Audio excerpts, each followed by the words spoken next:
Hi everyone, welcome to study with Gyan Prakash. तो friends, Uttar Pradesh उच्चतर शिक्षा सेवा आयोग यानी कि यूपीएचईएससी के अंतर्गत जो आपका विज्ञापन संख्या 51 असिस्टेंट प्रोफेसर की परीक्षा होनी है, उसमें जो जीएस का पोर्शन है जिसके अंतर्गत आपसे 30 प्रश्न पूछे जाएंगे। तो सिलेबस यहाँ पर आपने देख लिया होगा, सिलेबस ऑलरेडी मैं यहाँ पर डिस्कस कर भी चुका हूँ। तो इसमें जो दूसरी यूनिट है ये शिक्षण और शोध अभिवृत्ति है, जिसके अंतर्गत आपको क्या क्या पढ़ना है। शिक्षण क्या होता है, इसकी प्रकृति क्या होती है, उद्देश्य क्या होता है और इसकी आवश्यकता क्या है, विधियाँ, मूल्यांकन और शिक्षण को प्रभावित करने वाले कारक। तो ये एक पहला यूनिट हो गया इसका, यानी कि आपका जो शिक्षण और शोध अभिवृत्ति है उसमें सबसे पहले हम जानेंगे शिक्षण के बारे में, फिर जानेंगे शोध का तात्पर्य और प्रणाली क्या होती है, फिर देखेंगे आंकड़ा यानी कि डेटा, स्रोत, संकलन और विश्लेषण, और फिर देखेंगे भारतीय उच्च शिक्षा के गुणात्मक विकास में यूजीसी की भूमिका। तो ये आपका एक इम्पॉर्टेंट चैप्टर है। तो इस चैप्टर का ये जो पहला वाला लेसन है शिक्षण, ठीक है, यानी कि टीचिंग। तो टीचिंग की जो प्रकृति होती है, उद्देश्य होता है, आवश्यकताएं होती हैं, ये पूरा चैप्टर आज हम लोग यहाँ पर कवर करने जा रहे हैं। तो ध्यान से समझिएगा और बहुत ही आसानी से इसको हम पूरा करेंगे। और ये एक इम्पॉर्टेंट चैप्टर है, यहाँ से आपको प्रश्न सीधे आपको एग्जाम में देखने को मिलेंगे, तो इसको समझना आपके लिए बहुत ही जरूरी है। तो यहाँ पर मैंने पूरे टॉपिक को समराइज कर दिया है और एक एक करके मैं इसकी व्याख्या दूंगा और आराम से बस आप इसको सुनते चलिए। देखो फ्रेंड्स, सबसे पहले तो बात करेंगे यहाँ पर टीचिंग एप्टीट्यूड में। एप्टीट्यूड का मतलब क्या होता है। अगर मैं सीधे सीधे आपसे पूछूं कि इसकी हिंदी क्या होगी, इसका अर्थ क्या होगा, तो आप ये बता देंगे कि इसका अर्थ होगा अभिक्षमता। ठीक है, अभिक्षमता। अब यहां पर देखो, जो अभिक्षमता है और एक होता है अभिवृत्ति, इसमें एक अंतर है। क्या अंतर है? देखो, अभिक्षमता क्या होती है। जैसे कि अगर किसी बच्चे से आप पूछो कि आप क्या बनना चाहते हो, तो हो सकता है कि वो बोले कि मैं टीचर बनना चाहता हूं, मैं डॉक्टर बनना चाहता हूं, मैं आईएएस बनना चाहता हूं, मैं पीसीएस बनना चाहता हूं, मैं बिजनेसमैन बनना चाहता हूं। यानी कि उसकी एक इंस्टिंक्ट होती है। उसकी क्या होती है? उसके मन में एक भाव होता है, एक प्रवृत्ति होती है, उसका एक झुकाव होता है। ठीक है, तो जिस पेशे के प्रति आपका झुकाव रहता है उसे ही एप्टीट्यूड यानी कि अभिक्षमता के नाम से जाना जाता है। अब यहां पर दो बातें ध्यान से समझ लो। जैसे कि अगर कोई एक, मान लो आप ही हो, आप जो है ना सिंगर बनना चाहते हो, आप गायक बनना चाहते हो, लेकिन कोई आपसे कहता है कि अगर आप आर्टिस्ट बन जाओ तो आप ज्यादा पैसे कमा सकते हो। और आप जो कि नेचुरली आप सिंगर बनना चाहते हैं, लेकिन अब आपने आर्टिस्ट बनना यहां पर कबूल किया। क्यों? क्योंकि अगर आप आर्टिस्ट बनते हैं तो आपको ज्यादा पैसा मिलेगा। तो अब ये जो आर्टिस्ट आप बन रहे हैं ना, वो पैसे की वजह से बन रहे हैं। तो ये चीज कही जाएगी आपकी अभिवृत्ति। ठीक है, तो अभिक्षमता और अभिवृत्ति में जो जरा सा अंतर है उसको हमने यहां पर समझ लिया। अब हम बात करेंगे यहां पर टीचिंग एप्टीट्यूड, यानी कि टीचिंग एप्टीट्यूड का मतलब हो गया शिक्षण अभिक्षमता के बारे में।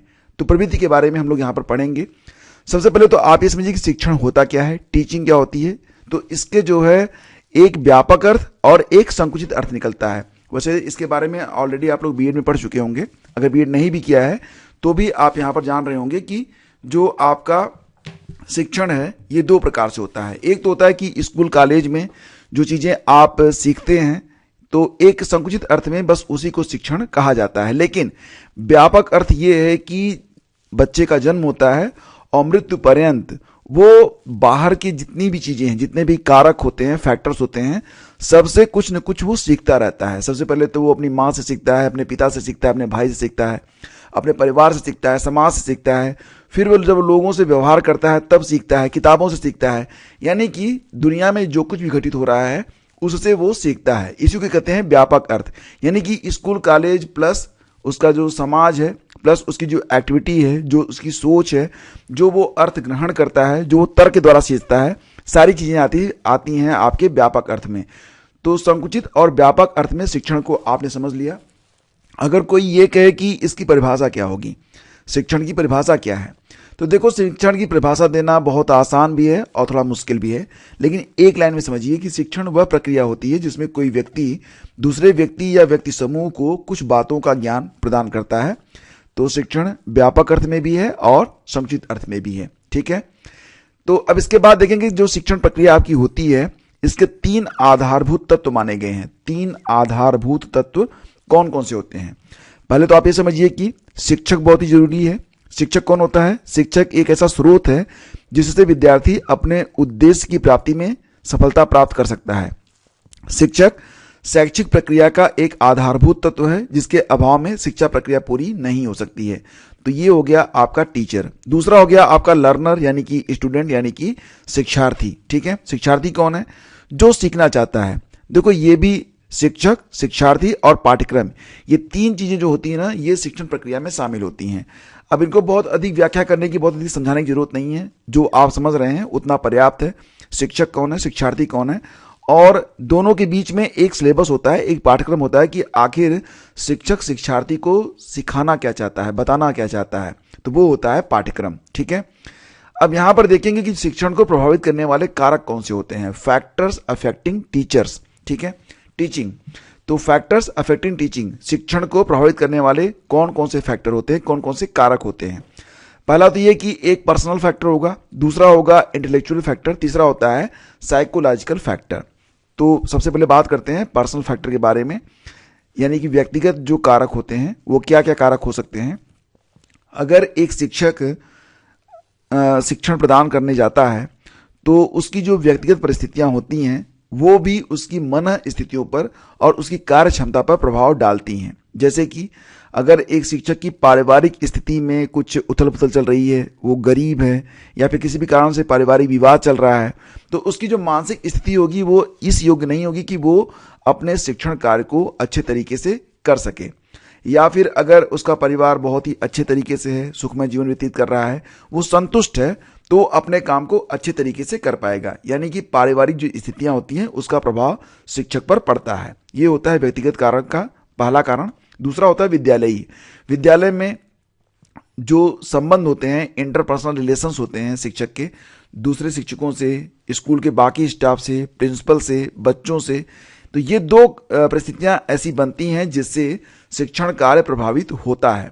अब ये परिस्थितियां अनुकूल होंगी तो शिक्षण कार्य बेहतर होगा और प्रतिकूल होंगी तो शिक्षण कार्य खराब हो जाएगा। तो बस यही दो चीजें यहां पर समझनी है पर्सनल फैक्टर्स के अंतर्गत।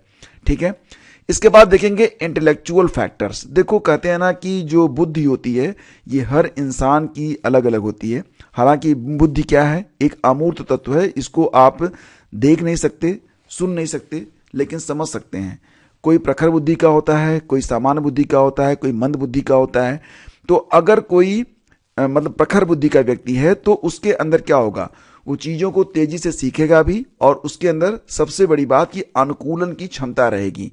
तो अनुकूलन होना सबसे ज्यादा जरूरी होता है। कहते हैं ना कि इस धरती पर सबसे शक्तिशाली प्रजातियां सर्वाइव नहीं कर पाती हैं, सर्वाइव वही प्रजाति करती है जो कि क्या होती है, जो अनुकूलन में सिद्धस्त होती है, यानी कि जो अनुकूल रहती है, जो अपना अनुकूलन कर पाती है, बस वही सर्वाइव कर पाती है। ठीक है, तो ये हो गया आपका इंटेलेक्चुअल फैक्टर। इसके बाद देखेंगे साइकोलॉजिकल फैक्टर क्या होता है, यानी कि यहाँ पर देखेंगे मनोवैज्ञानिक कारक कौन कौन से होते हैं। तो हालांकि ये जो चीजें हैं मनोवैज्ञानिक कारक में कई सारी चीजें यहाँ पर आ जाती हैं, लेकिन इनको हम एक एक करके ठीक से समझ लेते हैं। जैसे कि सबसे पहले बात करेंगे अभिक्षमता के बारे में, एप्टीट्यूड के बारे में। पहले इसको देख लेते हैं कौन कौन से साइकोलॉजिकल फैक्टर्स हो सकते हैं, उसके बाद हम इसको डिस्कस करते हैं। जैसे कि एक तो हो गया आपका अभिक्षमता यानी कि एप्टीट्यूड, दूसरा हो गया इंटरेस्ट यानी कि रुचि, तीसरी अभिवृत्ति यानी कि एटीट्यूड, चौथी हो गई मूल प्रवृत्तियां इंस्टिंक्ट्स, और पांचवी हो गई सहज प्रवृत्तियां यानी कि रिफ्लेक्स एक्शन, और फिर भावना ग्रंथियां यानी कि कॉम्प्लेक्सेस।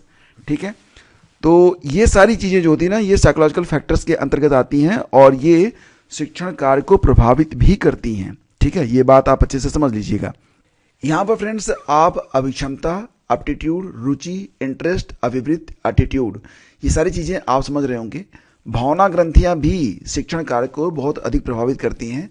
भावना ग्रंथियां जैसे कि कोई अच्छा शिक्षक स्वयं को सर्वश्रेष्ठ समझने लगे, उसमें अहंग की भावना आ जाए, तो अहंग के पनपने पर क्या होता है, अध्ययन टूट जाता है, और अध्ययन टूटने पर अध्यापन में धीरे धीरे कुशलता कम होने लगती है। तो उसने पहले जो कुशलता अर्जित की थी वो क्रमशः कम होती जाएगी अगर उसमें अहंकार बढ़ता गया। यही हाल हीन भावना का होता है। अगर उसमें इन्फीरियरिटी कॉम्प्लेक्स आ गया तो भी जो शिक्षण कार्य बेहतर तरीके से नहीं हो पाएगा। देखो यहाँ पर जो मूल प्रवृत्तियां होती हैं और जो संवेग होते हैं उसमें कुछ धनात्मक चीजें हैं, कुछ ऋणात्मक है, यानी कि कुछ पॉजिटिव थिंग्स हैं, कुछ नेगेटिव हैं। पॉजिटिव में क्या क्या आता है, जैसे कि क्यूरियोसिटी यानी कि जिज्ञासा और साहस। अगर ये चीजें मूल प्रवृत्तियों में हैं तो ये आपके शिक्षण कार्य को और बेहतर करेंगी। लेकिन अगर घृणा और डर इसमें शामिल हो जाए तो ये चीजों को नीचे लेवल पर ले जाती हैं। ठीक है, तो ये कुछ साइकोलॉजिकल फैक्टर्स हैं। इसके बाद देखेंगे शिक्षण विधियों के बारे में। तो मेथड्स ऑफ टीचिंग, इसमें एक आपने पढ़ा होगा आगमन विधि और निगमन विधि। आगमन विधि मतलब पहले आप उदाहरण दो, उसके बाद एक सूत्र की स्थापना करो, यानी कि उसका सामान्यीकरण करो। ठीक है, इस विधि में शिक्षण सूत्र जो होता है वो विशिष्ट से सामान्य की ओर होता है। पहले हम क्या कहेंगे, एक कहानी बताएंगे, उसके बाद उसकी सीख निकालेंगे। जैसे कि कछुआ और खरगोश की कहानी है, तो उसके बाद पहले हमने पूरी कहानी सुना दी और उसके बाद क्या निष्कर्ष निकला कि अपना काम धीरे धीरे ही सही लेकिन लगातार करना चाहिए। इसे क्या बोलेंगे, इसे बोलेंगे आप आगमन विधि। और इसका जस्ट अपोजिट होता है निगमन विधि। जैसे कि आपने देखा होगा कई बार कि हम एक फार्मूला ले लेते हैं a+b का होल स्क्वायर। ठीक है, a² + b² + 2ab। अब ये जो चीज यहां पर आ गई ना, अब ये क्या है, ये एक फार्मूला हो गया। इस पर हम क्या करेंगे, आगे चीजों को हल करते हैं तो फार्मूले के रूप में। जैसे कि अगर हम हिंदी में समझें कि अगर हम एक सूत्र ले लें कि honesty is the best policy. ठीक है, अब इसके बाद फिर हम उस पर एक कहानी बताएं बच्चों को और ये समझाएं कि अगर हम honesty is the best policy को मानकर अपना जीवन व्यतीत करेंगे तो ज़्यादा बेहतर होगा। ठीक है, तो ये चीज़ें यहाँ पर समझ में आती हैं आगमन और निगमन के अंतर्गत। एक होती है यहाँ पर खोज यानी कि अन्वेषण विधि। ये क्या होती है, इस विधि में शिक्षण सूत्र क्या होता है, विश्लेषण से संश्लेषण की ओर। तो इस विधि में विद्यार्थी प्रत्येक तथ्य की स्वयं खोज करके प्रयोग करके सीखते हैं, स्वयं तथ्यों से संबंधित जानकारी जुटाते हैं, प्रयोगों की दिशा निर्धारित करते हैं और फिर यानी कि इसमें खोज व्यक्ति स्वयं करता है और चीजों को स्वयं सीखता है। इसके बाद आएगा आपका निरीक्षण विधि। तो इस विधि में शिक्षक स्वयं न बताकर बालकों को स्वयं निरीक्षण करने के लिए प्रोत्साहित करता है और इस विधि में ज्ञान प्राप्ति के साथ साथ विद्यार्थियों में स्वतंत्र रूप से देखने, सोचने और अपने विचार प्रकट करने की क्षमता का विकास होता है। नेक्स्ट है आपका बोध प्रणाली। ठीक है, बोध प्रणाली का पठन शिक्षण में अत्यधिक महत्व है। प्रारंभिक स्तर पर बोध प्रणाली का अर्थ होता है कि शिक्षा रूपी पठन क्रिया में लगे और समान पठन की दृष्टि से पठन क्रिया के वस्तु बोध, प्रतिफल ज्ञान और कौशल में इसका उपयोग हो सके। किसी भी पाठ के केंद्रीय भाव को ग्रहण करना बोध से संबंधित है। जैसे कि कोई कहानी बच्चे को आपने सुनाया और उस बच्चे ने ये बोध किया कि हमें ईमानदारी से अपना काम करते रहना चाहिए, तो ये होता है बोध प्रणाली। सामूहिक पाठन विधि से आप परिचित हैं। यांत्रिक प्रणाली जिसमें कि कंप्यूटर का प्रयोग किया जाता है। देखो, बहुत अधिक डीप में जाकर कहानी बताने का कोई फायदा नहीं है। जो चीज़ें आप थोड़ी सी जटिल होंगी उनको हम यहाँ पर एक्सप्लेन कर देंगे, बाकी चीज़ें आप समझ रहे हैं। ठीक है, यहाँ पर कुछ बहुत विशेष चीज़ें मैं नहीं बता रहा हूँ कि आप समझ ना पाएँ, बस आपको मैं एक सिनॉप्सिस दे रहा हूँ। आप समझ पाएंगे कि आखिर जो आपका जो शिक्षण अभिक्षमता है इसमें क्या क्या तथ्य होते हैं, क्या क्या चीज़ें होती हैं, क्या क्या आपको पढ़ना पड़ता है। अगली विधि होती है प्रश्नोत्तर वाली विधि और इसके जो जनक माने जाते हैं वो हर्बर्ट स्पेंसर माने जाते हैं। ये ध्यान रखना आप कि प्रश्नावली प्रणाली, इस प्रणाली के माध्यम से बच्चों में गुणात्मक और बौद्धिक क्षमता का विकास होता है। हर्बर्ट स्पेंसर कहते हैं कि अगर कठिन से कठिन विषय को भी समान रूप से प्रश्नोत्तर के रूप में बच्चों के समक्ष प्रस्तुत किया जाए तो वो उन्हें आसानी से समझ जाते हैं। पुनरावृत्ति यानी कि रिवीजन, ये आप समझ रहे हैं कि पढ़ाए गए विषय को दोहराते रहने से विषय स्मृति में रहता है और ये सबसे इंपॉर्टेंट है फ्रेंड्स। अगर आप भी रिवीजन नहीं करेंगे तो तथ्य आपको भूल जाएंगे, भले ही आप चीज़ों को समझ लें लेकिन आगे चल के चीज़ें भूल जाएंगी। जैसे कि जो चीज़ें मैं आपको बता रहा हूँ ये चीज़ें ऑलरेडी आपने पढ़ी हुई हैं लेकिन रिवीजन ना होने से आप इसे भूल गए हैं। एक होता है आपका एक्सरसाइज, अभ्यास। अभ्यास क्या है, अभ्यास शिक्षा प्रणाली का एक प्रमुख अंग है। निरंतर अभ्यास और पुनरावृत्तियों के माध्यम से बच्चों के मनोभावों के अंतर्गत सार्थक शब्दों के कोषों को भरा जा सकता है। तो कठिन शब्दों का सही उच्चारण, सही लेखन ये तभी हो सकता है जब निरंतर अभ्यास कराया जाता रहे। कुछ बच्चे होते हैं ना, वो छतरी वाला छ लिख नहीं पाते हैं, तो इसके लिए क्या होगा, आपको अभ्यास करवाना पड़ेगा उसे। ठीक है, शुरू में तो ए भी बच्चा नहीं लिख पाता है तो इसका भी अभ्यास होता है। अब यहाँ पर देखो, विश्लेषण और संश्लेषण विधि, दोनों विधियां एक दूसरे की पूरक कही जाती हैं। विश्लेषण का मतलब होता है जैसे कि तथ्यों को छोटे छोटे भागों में बांटकर फिर उसकी व्याख्या कर देना। यह विधि तर्क प्रधान मानी जाती है। दार्शनिक क्षेत्र में इसका प्रयोग प्राचीन काल से हो रहा है। वर्तमान में इसे शिक्षण की वैज्ञानिक विधि के रूप में विकसित किया गया है। यह विधि रेखागणित के पढ़ाने में सबसे अधिक उपयोगी मानी जाती है और इस विधि में जटिल समस्याओं को सरल समस्याओं में पहले तोड़ दिया जाता है, विभक्त किया जाता है, फिर उनका निरीक्षण होता है और फिर उसका हल ढूंढा जाता है।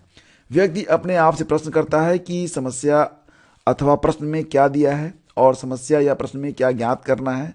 तब ज्ञात करने वाले तथ्यों की प्रक्रिया अपने अनुभवों में खोजता है और समस्या की समानता असमानता को तलाशता है। तब इस विधि द्वारा समस्या का हल उसे मिल जाता है। इसका जस्ट अपोजिट आपका यहाँ पर संश्लेषण है। व्याख्यान विधि यानी कि लेक्चर विधि, इससे आप परिचित ही होंगे, कई बार आपने लेक्चर सुना भी होगा। और सबसे पहले जो वैदिक परंपरा थी, यानी कि जब गुरु होते थे जो आश्रमों में रहते थे और जो पढ़ाया करते थे, तो वो व्याख्यान ही दिया करते थे। प्रयोगशाला विधि, प्रयोग तो अनेक शिक्षण विधियों में किए जाते हैं, लेकिन प्रयोगात्मक विधि वह विधि है जिसमें शिक्षक छात्रों को सर्वप्रथम तथ्यों, नियमों अथवा सिद्धांतों का ज्ञान कराता है। आपने देखा होगा फिजिक्स में सबसे पहले क्या होता है कि आपको बताया जाता है, प्रकाश का परावर्तन होता है, उसके नियमों से मान लेते हैं आपको परिचित करा दिया गया। इसके बाद फिर आपको प्रयोगशाला में ले जाया जाता है और उन नियमों का सत्यापन आपसे करवाया जाता है। और जब चीज़ें आप अच्छे से समझ लेते हैं तब यह माना जाता है कि मतलब अब आप अच्छे तरीके से इसे समझ पा रहे हैं और चीज़ें आपके मन और मस्तिष्क में छप जाती हैं। खेल विधि, ये बच्चों के लिए अच्छी विधि मानी जाती है। इसके जो प्रणेता हैं वो हेनरी कार्लवेल कुक हैं। इनकी एक किताब भी है जिसका नाम है प्ले वे। ठीक है, तो खेल पद्धति के प्रवर्तक कौन है? हेनरी कार्लवेल कुक। और उन्होंने अपनी पुस्तक प्ले वे में इसकी उपयुक्तता बताई है। जब बच्चा इस प्रणाली में यानी कि खेल विधि से शिक्षण लेता है तो उसका इंटरेस्ट भी होता है और वो चीज़ों को बेहतर तरीके से समझ भी आता है। तो बस यही चीज़ें आपकी आती हैं इसमें शिक्षण विधियों के अंतर्गत और सारी चीज़ें आपको क्लियर हो गई होंगी। देखो आगे जो एमसीक्यूज में आपको कराऊंगा ना, तो आपको हर बात बिल्कुल स्पष्ट हो जाएगी। ये लेक्चर आप एक बार दो बार सुन लेना बस, और तथ्य आपको याद रहेंगे। ठीक है, अब शिक्षण सहायक सामग्री, ये तो आप जानते ही हैं, जिसमें प्रोजेक्टर होता है, मैजिक लालटेन होती है, और ये 3 प्रकार के होते हैं। एक तो विजुअल होता है, विजुअल यानी केवल देखने वाला। ठीक है, एक होता है ऑडियोबल यानी कि सुनने वाला। इसे क्या कहेंगे? इसे कहते हैं दृश्य सामग्री। ठीक है, दृश्य सामग्री। और ये ऑडियो वाला ये श्रव्य होता है और एक होता है दृश्य श्रव्य यानी कि ऑडियो विजुअल। ठीक है, तो इसमें जैसे कि ऑडियो वाले में रेडियो हो गया, विजुअल वाले में मैप हो गया, ग्लोब हो गया। ठीक है, ऑडियो विजुअल में सिनेमा हो गया। ठीक है, तो ये आप समझ रहे होंगे। इसको बहुत अधिक डीप में जाने की और बहुत ही समय लगाने की यहाँ पर आवश्यकता नहीं है। तो टीचिंग एड्स में 3 चीज़ें होती हैं। इसके अलावा मैप वगैरह चीज़ें जो शामिल होती हैं उसको आप समझ सकते हैं। जैसे कि अगर ग्लोब है तो वो क्या है? वो विजुअल है। लेकिन अगर मान लेते हैं कि हम स्वामी विवेकानंद का जो लेक्चर है उसको सुना रहे हैं तो वो ऑडियो है, लेकिन अगर उसे पर्दे पर दिखा रहे हैं तो ये ऑडियो विजुअल हो गया। ठीक है, तो इस प्रकार से अगर आप देखेंगे ना, तो ये जो चीज़ें होती हैं, टीचिंग एड्स जो होते हैं, इससे क्या फ़ायदा होता है? इससे देखो सबसे पहले तो ये होता है कि अस्थायी ज्ञान की प्राप्ति होती है, शिक्षण बिंदुओं का विकास होता है और विषय वस्तु की अस्पष्टता में ये सहायक होते हैं। प्रत्यक्ष अनुभव का विकल्प होता है। कहते हैं ना फ्रेंड्स कि ज्ञानेंद्रियां जो होती हैं, जैसे मान लीजिए कोई चीज़ आप केवल सुन रहे हैं, ठीक है, तो वो हमें कम देर तक याद रहेगी, लेकिन अगर आप उसे देख भी रहे हैं, सुन भी रहे हैं, तो ज़्यादा देर तक याद रहती है। तो ज्ञानेंद्रियों का इसमें अधिक से अधिक प्रयोग किया जाता है। तो इसके लिए ये विधि जो है अपनाई जाती है। और साथ ही साथ कक्षा के वातावरण को सजीव और सक्रिय बनाए रखना, मानसिक स्थितियों का विकास करना, विषय सामग्री में रोचकता, अनुशासन बनाने में सहायक, ये सारी चीज़ें हमें प्राप्त होती हैं। किससे? टीचिंग एड्स से। ठीक है, इसके बाद हम देखेंगे सबसे महत्वपूर्ण है आपका इवैल्यूएशन सिस्टम यानी कि मूल्यांकन प्रणाली। तो मूल्यांकन प्रणाली क्या होती है? देखो, प्रयत्नों की सफलता, असफलता या आंशिक सफलता का जिस कारण और जिस प्रकार से पता लगाया जाता है उसी का नाम है मूल्यांकन। यानी कि जो शिक्षण में हमारे पूर्व निर्धारित उद्देश्य हैं, यानी कि जो हमने ऑब्जेक्टिव अपना तय कर लिया है, उसकी प्राप्ति के लिए हमने जो प्रयत्न किए हैं, तो हमारा जो प्रयत्न है वो कितना सार्थक रहा और बच्चे ने कितना सीखा, इसका पता लगाना ही शिक्षण का मूल्यांकन है। तो ये जो प्रक्रिया होती है एक तरीके से देखा जाए तो ये ट्रायंगुलर होती है, यानी कि एक त्रिभुज के 3 जो इसके शीर्ष होते हैं उसी पर स्थित या आधारित इसको आप मान सकते हैं। सबसे ऊपर रहेगा शिक्षण के उद्देश्य और लक्ष्य, यानी कि जो शिक्षण है उसका क्या उद्देश्य है, हम बच्चे को क्या सिखाना चाहते हैं और उसके अंतर्गत हम उसे क्या प्राप्त करवाएंगे, उसका लक्ष्य क्या होगा। ठीक है, फिर हम देखेंगे कि पाठ्यक्रम क्या रहेगा और सीखने के अनुभव क्या होंगे, लास्ट में उसका हम इवैल्यूएशन करेंगे, जिसके लिए उपकरण और तकनीकी का इस्तेमाल किया जाता है। तो मूल्यांकन की प्रक्रिया में 3 चीजें हैं। शिक्षण के उद्देश्य निर्धारित करना, आगे आप समझ जाएंगे, थोड़ा सा पहले आप समझ लो, फिर मैं पूरी व्याख्या आपको दे रहा हूं, ठीक है। तो शिक्षण के उद्देश्य निर्धारित करना और निर्धारित उद्देश्यों की प्राप्ति के लिए उपयुक्त परिस्थितियों को उत्पन्न करना और मूल्यांकन के साधन, उपकरण और तकनीकी का प्रयोग, यानी कि कौन से उपकरण और तकनीक के द्वारा आप मूल्यांकन करेंगे, ठीक है। तो सबसे पहले तो आप ये समझिए कि उद्देश्य निर्धारित करना ये बहुत ही महत्वपूर्ण है। शिक्षण के मुख्यतः 3 उद्देश्य होते हैं कि छात्रों में अर्थ ग्रहण, दूसरी बात अभिव्यक्ति, तीसरी बात क्या होती है, सृजन शक्ति या रचनात्मकता का विकास। तो छात्र जो है वो अर्थ को ग्रहण कर सकें, फिर अभिव्यक्त कर सकें और क्रिएटिव, यानी कि और वो क्रिएटिव हो सकें, ठीक है। तो शिक्षा का उद्देश्य छात्रों के व्यवहार में परिवर्तन लाना है, लेकिन उसने कितना सीखा, आपने कितना सिखाया, बच्चे ने कितना सीखा, तो अब ये काम कौन करेगा, ये काम करेगा मूल्यांकन। तो मूल्यांकन का उद्देश्य यह ज्ञात करना है कि छात्रों में किस सीमा तक उक्त परिवर्तन हुआ है। तो उद्देश्य और लक्ष्य के बाद ये जो आपका आता है पाठ्यक्रम और सीखने के अनुभव। तो देखो फ्रेंड्स, शिक्षक के प्रयत्नों के परिणाम स्वरूप, यानी कि जो शिक्षक होता है वो विद्यार्थी को क्या दिखा रहा है, क्या सुना रहा है, क्या पढ़ा रहा है, यानी कि जो सीखने का अनुभव है बच्चे का वो किस प्रकार का है, इसके बाद ही उसके व्यवहार में परिवर्तन आएगा। तो इसे ही कहेंगे ज्ञानबोधक परिस्थितियां, या फिर इसे आप पाठ्यक्रम और सीखने के अनुभव, या फिर निर्धारित उद्देश्यों की प्राप्ति हेतु उपयुक्त परिस्थितियों को उत्पन्न करना, इसको कुछ भी आप मान सकते हैं, ठीक है। तो ध्यान देना कि यहाँ पर जो सीखने का अनुभव होगा वो आपके शिक्षण उद्देश्य से संबंधित होना चाहिए। जैसे कि अगर आप भारत के बारे में बताना चाहते हैं, भारत के बारे में आप शिक्षण कार्य करना चाहते हैं, तो आप सबसे पहले क्या करेंगे, आप मैप ले आएंगे। किसका मैप ले आएंगे, आप इंडिया का मैप लाएंगे, ना कि वर्ल्ड का मैप लाएंगे, ना कि चाइना का मैप लाएंगे। तो यहाँ पर सबसे पहले तो आप भारत से संबंधित ही सारी चीज़ें यहाँ पर प्रस्तुत करेंगे।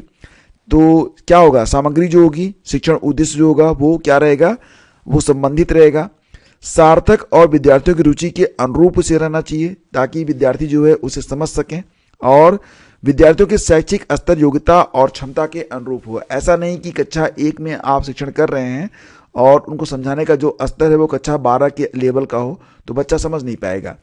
तो इसे ही कहते हैं सीखने के अनुभव, ठीक है।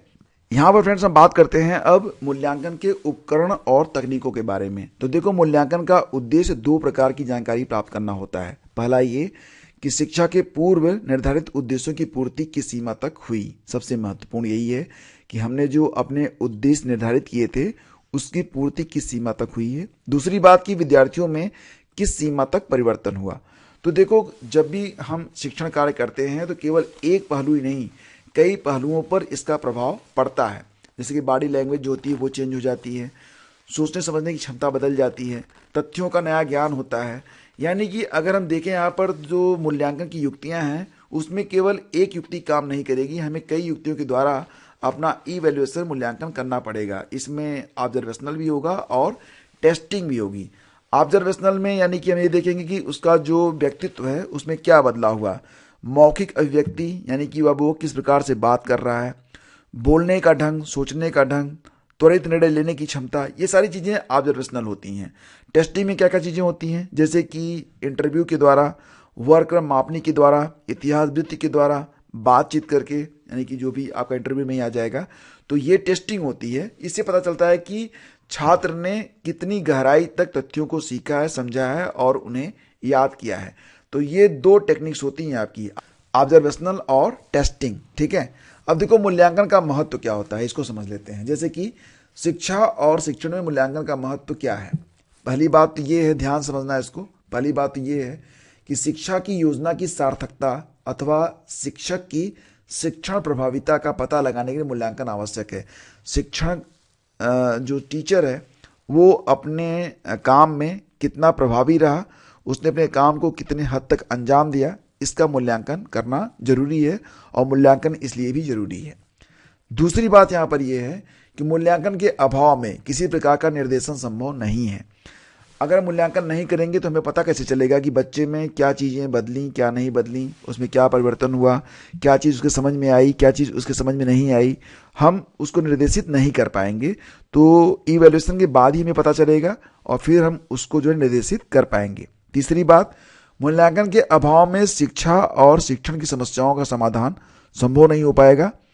चौथी बात यह है कि इसी के द्वारा छात्रों की व्यक्तिगत समस्याओं का पता लगाया जा सकता है। किसी युक्ति, तकनीक या शिक्षण विधि की प्रभाविता यानी कि यह कितना असरकारक रहा, इसका पता भी इवैल्यूएशन से ही लगेगा।